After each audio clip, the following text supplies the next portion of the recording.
પરમાત્મા મને તમને સંદેશ આપે છે કે આધ્યાત્મના માર્ગે આગળ વધવું હોય, ભક્તિ કે શુદ્ધ પ્રેમના માર્ગે આગળ વધવું હોય, જીવનને સુખમય કે શાંતિમય બનાવવું હોય તો પડખું ફેરવતા શીખી જાઓ. સંસારની ખટપટ હામું બહુ જુઓ નહીં. જ્યાં સુધી વ્યવહાર, જ્યાં સુધી જવાબદારી હતી એ બરોબર નિભાવી દીધા પછી એ પ્રપંચમાં વળી પાછા પડો નહીં.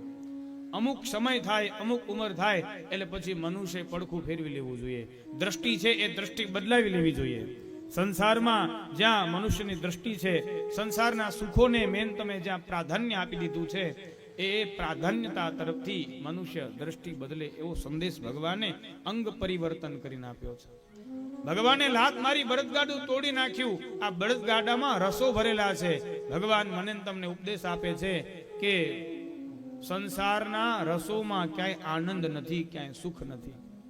એટલે સંસારના રસોને લાત મારો, એને છોડી દો અને રસો વૈશઃ, રસરૂપ જે પરમાત્મા છે એના દિવ્ય રસનું પાન કરવામાં તમે રચ્યા પચ્યા રહો. જે